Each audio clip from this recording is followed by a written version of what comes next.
There are rumors circulating. A lot of people, conspiracy theories, think that it's photoshopped. What's your opinion? I don't think so. I don't think so. You know.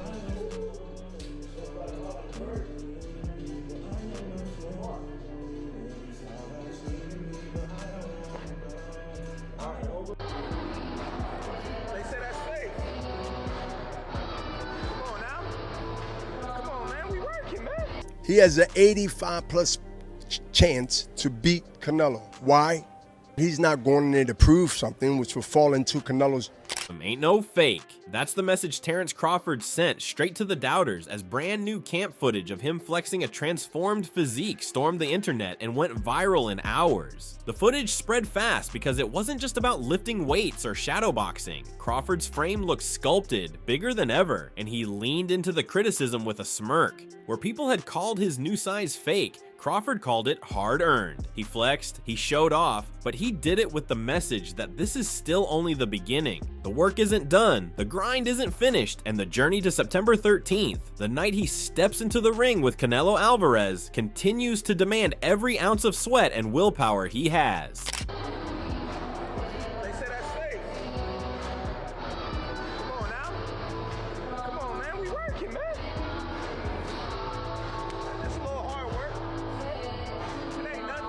What caught fans' attention wasn't only his muscles, but his movement. In another piece of viral footage, Crawford was seen pulling off slick, almost ninja-like routines inside the ring. Quick, sharp motions that highlighted not only strength, but balance and coordination. Crawford isn't preparing like any other fighter. He's pushing himself into a place that makes sense only when destiny is on the line.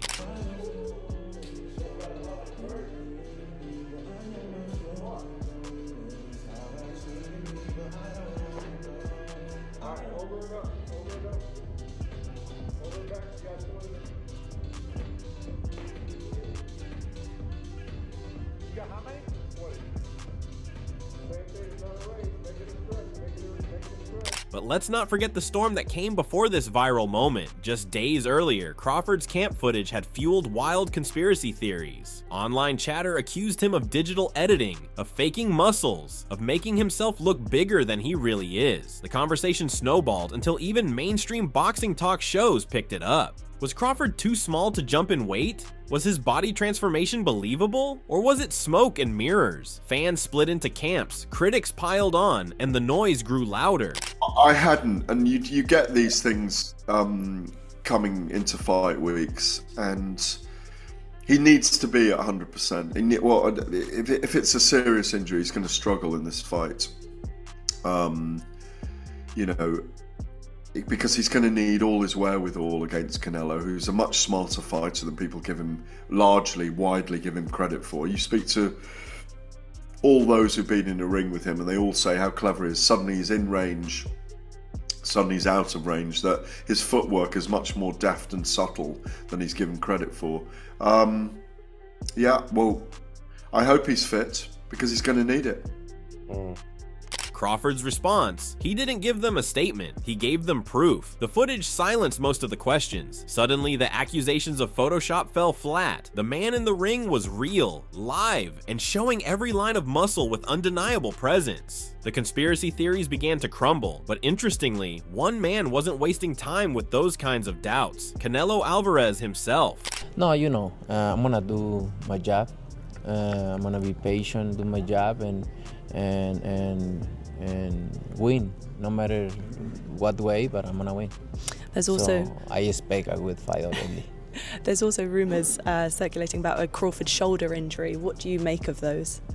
I don't know. And to be honest, I don't care. No, I'm gonna do my job anyway. When asked about the noise, Canelo didn't jump on the Photoshop bandwagon. Instead, he brushed off the speculation and reminded everyone of something simple: hype only adds to the fight. He acknowledged the rumors, but to him, it was just fuel for anticipation. His response was calm, confident, and laser-focused. He didn't seem interested in whether Crawford's body was fake or not. To Canelo, what mattered was September 13th, where he planned to show the world once again why he considers himself the best. There are rumors circulating. A lot of people, conspiracy theories, think that it's photoshopped. What's your opinion? I don't think so. I don't think so. You know, people always talk, speculate and everything, but that's good. around big fights always happen. You're somebody who has moved up and through the weights himself. What do you think the biggest challenge of it is, and what do you think he maybe is underestimating with it? No, maybe they know, but if not, I'm gonna remind them September 13. I can do a lot of things in the ring, and I'm gonna put everything there.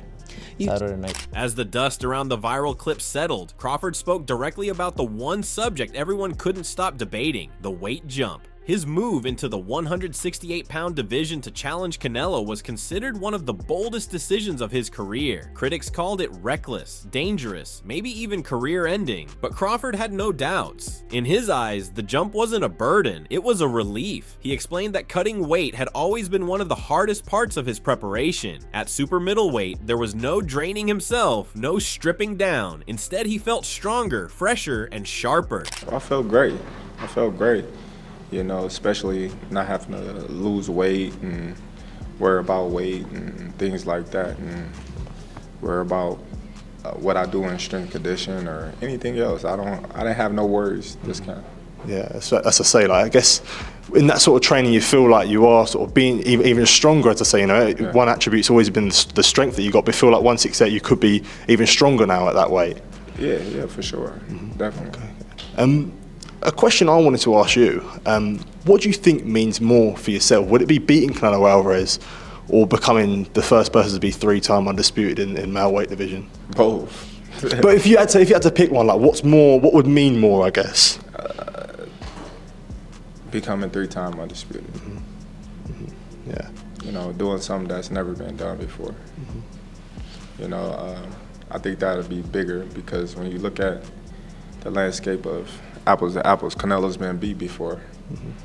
There's never been a man boxer to become 3-time undisputed champion. I was the first to become 2-time undisputed.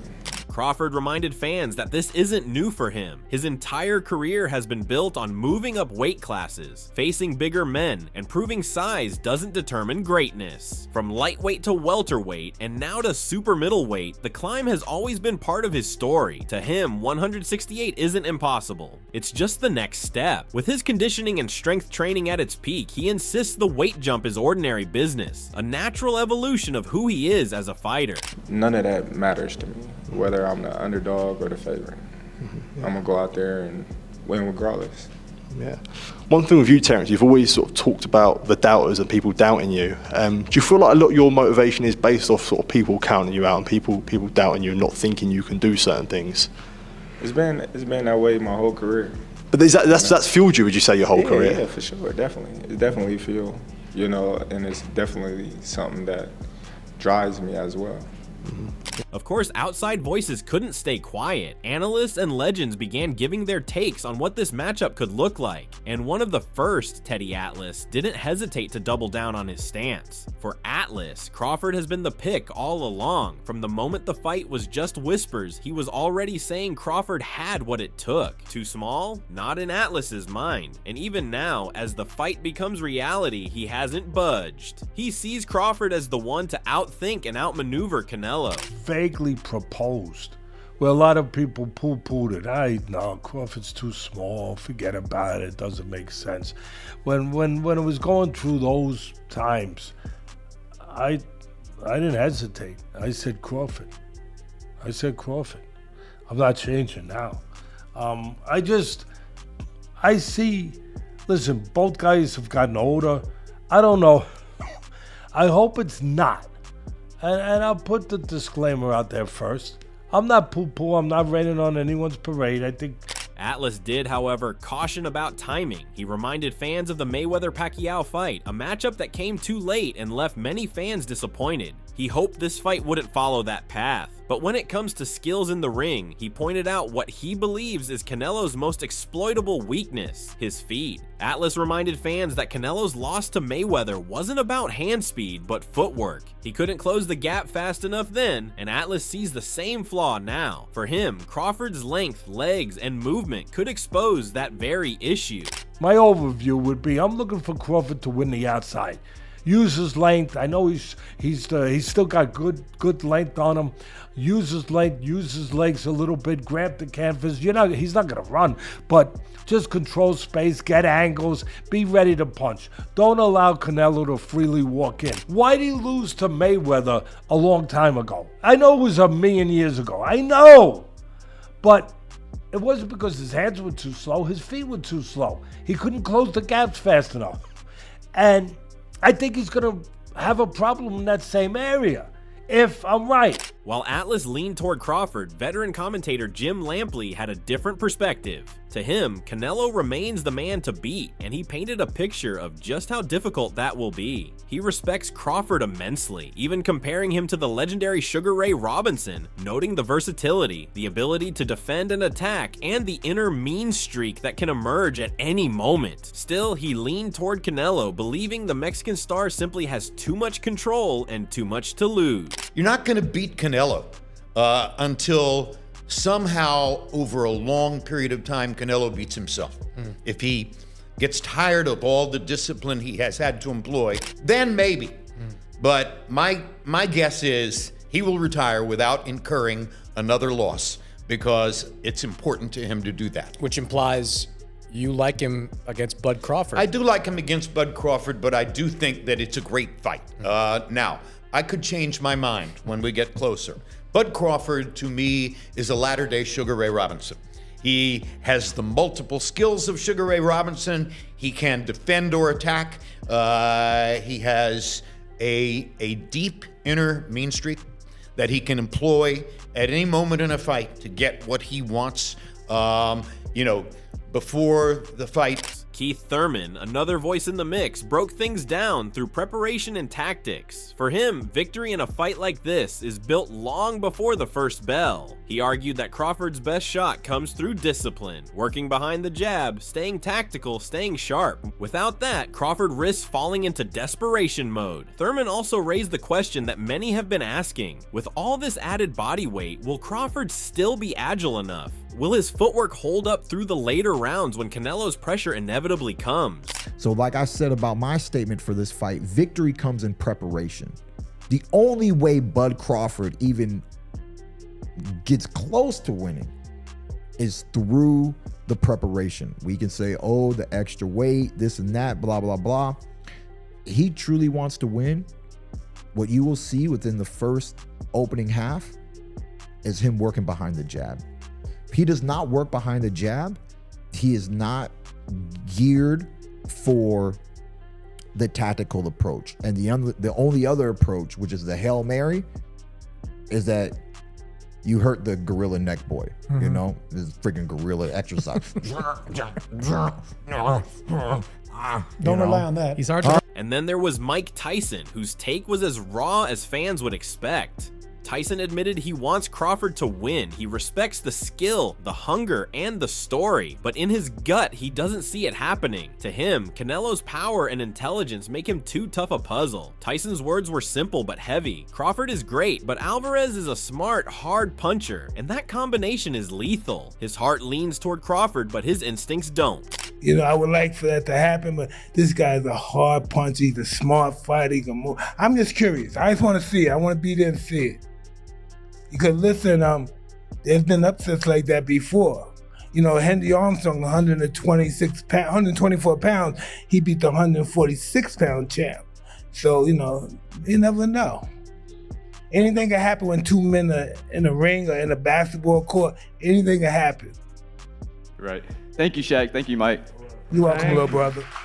When you put it all together, the picture becomes even more fascinating. On one side, Crawford flexed in viral footage, silencing doubters, embracing the weight jump, and promising that his best is still yet to come. On the other hand, Canelo is as steady as ever, brushing aside conspiracy theories, keeping his eyes on September 13th, and preparing to remind the world why he has ruled boxing for so long.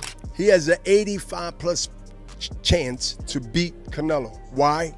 He's not going in there to prove something, which will fall into Canelo's hand. He would love for him to prove something. That means you will stay there and try to prove something. The experts are divided, the fans are buzzing, and the footage only adds fuel to a fire that's already raging. Crawford has shown his body, his work ethic, and his mindset. Canelo has shown his composure and his readiness. And with every passing day, the anticipation climbs. Who do you got for the Canelo versus Crawford fight? I can tell you simply, all night, Canelo, Canelo, Canelo. September 13th isn't just another date on the boxing calendar. It's the night when all the talk, all the doubts, all the viral clips, and all the predictions finally meet reality. Crawford says there's no fake. Canelo says the hype is just hype. Soon, the truth will be written in the ring, punch by punch, and the world will be watching. And if you're riding this wave of fight night energy, make sure you hit that like button, drop your thoughts in the comments, and subscribe to Ring Rivalry so you don't miss a single moment of this historic showdown.